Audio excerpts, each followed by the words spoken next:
পরে আবার বসিরহাটের আপনি তৃণমূলের প্রার্থী হয়েছেন।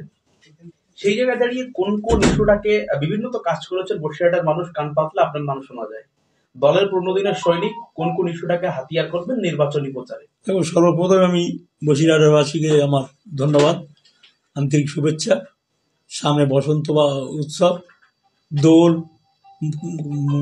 রোজার রমজানুল মোবারক, ঈদ, সকলকে অগ্রিম শুভেচ্ছা জানিয়ে আমার মমতা ব্যানার্জি, আমার অভিভাবক, আমাদের দলের সেনাপতি অভিষেক ব্যানার্জি, তারা যে আমার প্রার্থী করেছে তাদেরকে ধন্যবাদ না জানিয়ে পারি না। এবং আমার একটা ইচ্ছা ছিল যে বসিরহাটে আর একবার এমপি হব। সেই সুযোগটা এসে যখন বসিরহাট মানুষের অসমাপ্ত কাজ কিছু আছে সেগুলো সমাপ্ত করার চেষ্টা করব।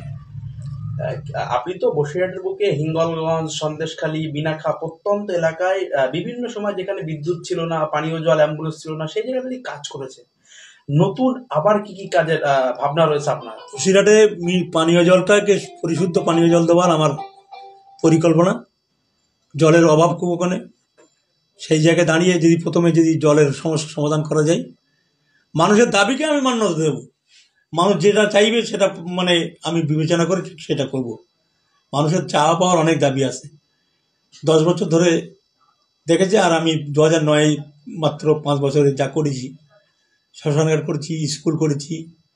এই তো আমি আমার এমএলএ ফান্ডে থেকে আমি এমএলএ আমার মমতা ব্যানার্জির নেতৃত্বে হারোয়াই একটা কবি শাহাদাত হোসেনের নামে একটা স্কুল করেছি, মাধ্যমিক স্কুল। এটা কম বড় কথা না। এবং এই হারোয়াই ITI কলেজ করেছি আমি, মমতা ব্যানার্জি আমাকে দিয়েছিলেন। অতএব উন্নয়নের ব্যাপারে আমি টাকিতে পানীয় জলের একটা ব্যবস্থা করেছিলাম 30 লাখ টাকা দিয়ে। পাশে একটা মার্কেট করে দিয়েছিলাম 25 লাখ টাকা দিয়ে। সেটা সম্রাট চেয়ারম্যান হিসেবে সে জানে। কাজের মধ্যে থাকলে মানুষ চিনে নেয়, কাজ করলে মানুষ ভালোবাসা দেয়। কাজ না করে বড় বড় গল্প করলে হবে না। আমি এই করেছি সেই করেছি, আমার রাজনীতি জীবনটা সকলে জানা আছে। আমি পঞ্চায়েতের মেম্বার থেকে পার্লামেন্টে গেছি, আমি হজ কমিটি 2বার চেয়ারম্যান ছিলাম, আমি ইন্ডিয়ার ভাইস চেয়ারম্যান ছিলাম হজ কমিটির। কাজ করেছি। আজও তারা বলে কাজ করতে হবে, মানুষের পরিষেবা দিতে হবে, মানুষের সঙ্গে দেখা করতে হবে বিপদ আপদে। মানুষ তোমার পাশে থেকে নিশ্চয়ই মানুষ আশীর্বাদ করবে, ভালোবাসবে। আপনি কি 2009 সালের উন্নয়নকে হাতিয়ার করছেন? 2009 না, আজকে মমতা ব্যানার্জির 64টা প্রকল্প সারা পশ্চিমবাংলা জুড়ে।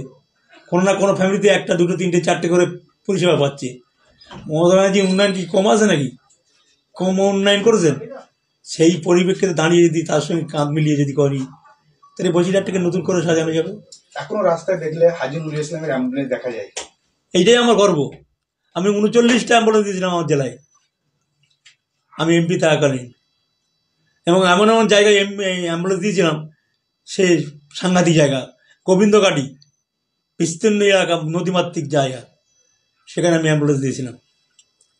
আমি ওই আয়রার পরে একটা বিরাট ডায়রিয়া হয় গোবিন্দঘাটি স্কুলে। সেই আমরা করে সব করে আমি তখন সন্ধ্যা ঘনিয়ে এসছে, নদীর ধারে এসে দাঁড়িয়ে আছি, দেখে আর ভদ্রমহিলা একটা ছেলেকে নিয়ে, বাচ্চাকে নিয়ে কোলে করে ওর বাবা হাতে স্যালাইন নিয়ে যাচ্ছে।